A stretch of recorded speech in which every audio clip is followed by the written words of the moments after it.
Hi guys, in this video we are going to talk about the second part of matrices, which is types of matrices. There are several types of matrices and we cannot really cover it in just one video. But we're going to talk about it in two videos actually. Right, so let's proceed. The first type of matrix that we want to look at is a square matrix.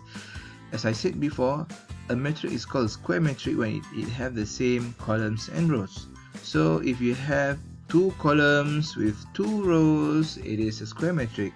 If you have three columns with three rows, it is a square matrix. Right? The same goes for if you have more than that. But as long as row equal to columns, it is a square matrix.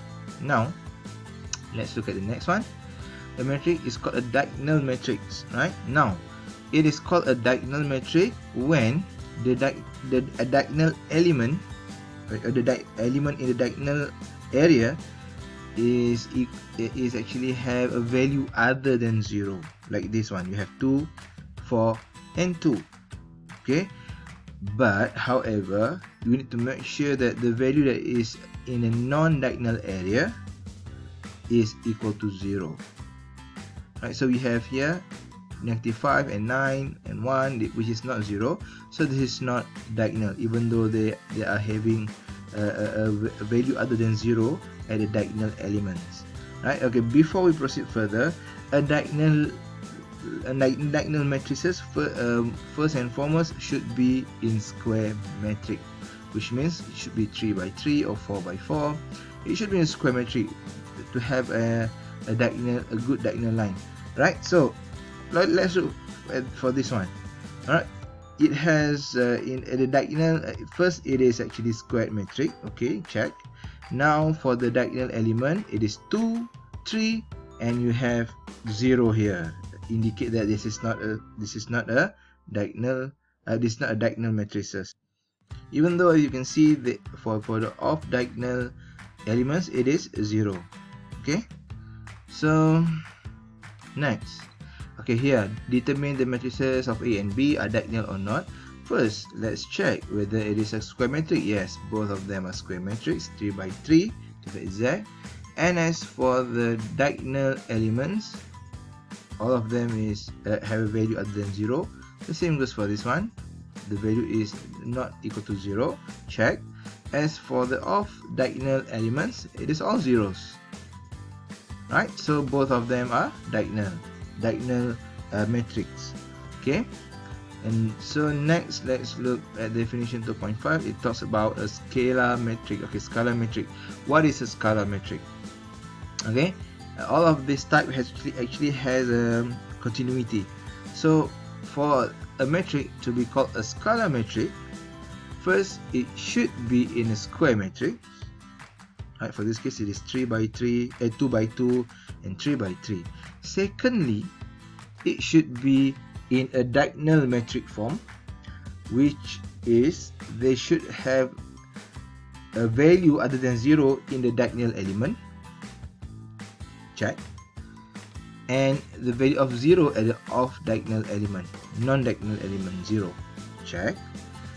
But this final characteristic that make this a matrix a scalar matrix, the value of the diagonal element should be the same. As for this one, as you can see that it is 3, 3, so this is a scalar matrix. As for this one, it is 1, 1, but for the element of 3, 3, it is 6. It is not equal to, it is not having any equal value. So this is not a scalar matrix, but still it is a diagonal matrix. Alright. So next, okay, let's look at this exercise. This one, both of them are having a square matrix. It's actually a square matrix. Check. Both of them, for this one, it is having a value for the diagonal element, but for the off diagonal element, this one is having a value as other than 0. So 5, A is already off the checklist, is not a scalar matrix anymore. As for this one, yes, all of them is 0. How about the value of diagonal element, whether it is the same or not? It is the same, so basically this is a scalar matrix. Right? Now next, let's look at identity metric. This will be the one metric that usually we are going to use it for other things later. So it is called an identity metric, where in a situation where it is like it is a square matrix, of course, right? It is a square matrix, and it should have a diagonal elements equal to 1. So you have 1, 1 here, 1, 1, 1, and a non-diagonal element equal to 0. So this is a form of identity matrix. Other than that, it is not identity matrix. So look at these two. Both of them, just at the first glance, we know that it is not an identity metric because the metric is not a square metric, right? So next, zero matrix.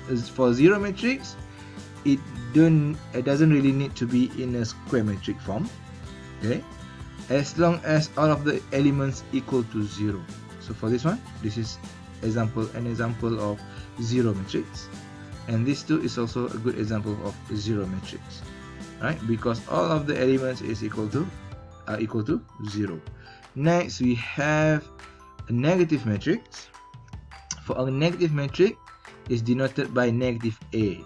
So when they want you to determine the negative matrices of A and B, for example, how to find the negative matrix of this? Simply multiply it with a negative, right? Negative 1, for example. So 4 become negative 4, 1 become negative 1, 3 become negative 3, and 2 become negative 2. As for this one, negative 5 will become 5. Because negative times negative, you get positive, right? So you will get 5, negative 3, and 1. So that is the negative matrices for A and B. Next, let's look at triangular. Okay, a metric is called an upper triangular metric. A metric is called an upper triangular metric if every element below the leading diagonal is 0. And a lower triangular metric if every element above a leading diagonal is 0.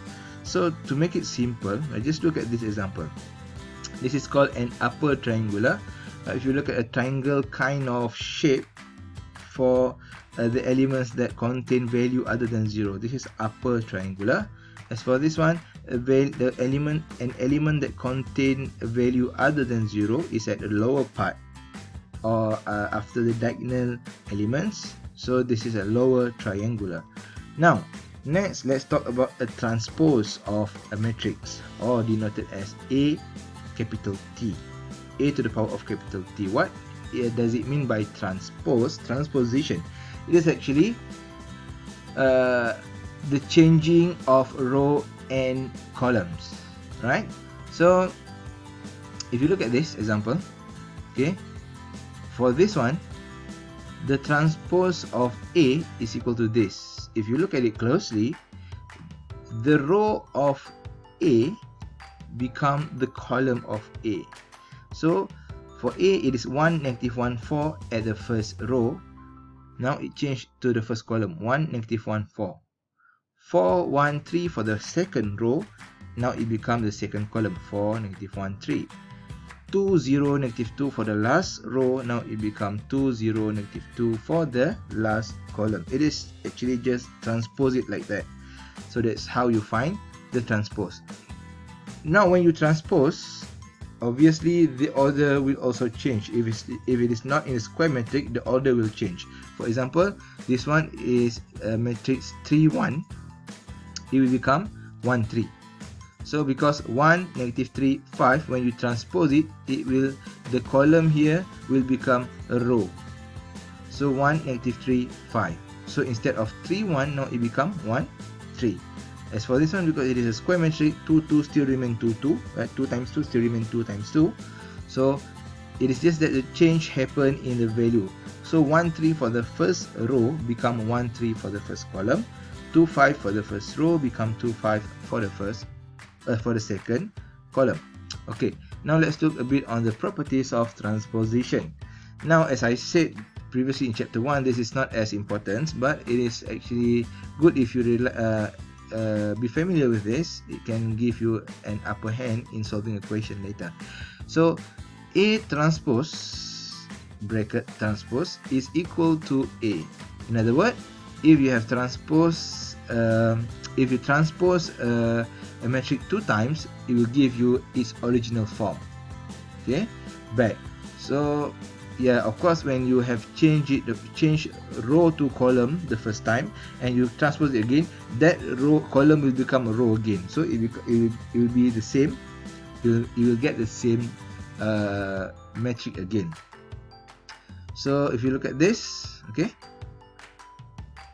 A 1 3 2 negative 3. If you transpose it 2 times, you can just imagine first 1 3 become the column, then you transpose it again, it will go back to become a row. So it will have the same matrix. If you transpose it 2 times, it go back to its place. Okay. So K A transpose, K is actually any value, right? If you multiply it with A, then transpose, it is also the same as you transpose, right? You transpose and you multiply, you get the same value. Okay, for this one is multiply first and transpose, and then for this one you multiply with the A that has been transposed, will give you the same matrix answer. So for this one, A plus minus B, then you transpose, or you transpose A first and transpose B first, then you conduct the addition and subtraction, you will still get the same matrix, right? That's the properties. Okay, so this is to demonstrate if you transpose 2 times, you get the same value. Okay, this is just to show A multiply. Okay, now let's look a bit, just a quick notes on multiplication. So A times B. Okay, A times B, you have 2 times 2 times for B 2 times 3. So first let's get an idea what will be the order that you will get from multiplying these two. It is 2 times 3, right? 2 times 3 with no, it is actually 2 times 2 with 2 times 3. So the result later we can expect to get a metric that is the first row with the last column. So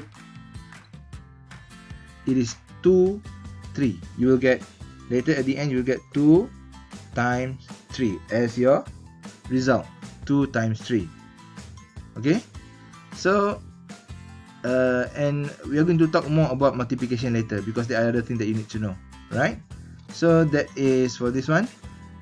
When you multiply it and you transpose, instead of 2 times 3, now it becomes 3 times 2, right? Because we have flipped the row and columns. I know the answer is 3 times 2 here, not 2 times 3, because you have changed the rows and columns by transposing it. Okay, so you can try to do this later. Okay, now in the next video we are going to continue with other type of matrix. Right, thank you.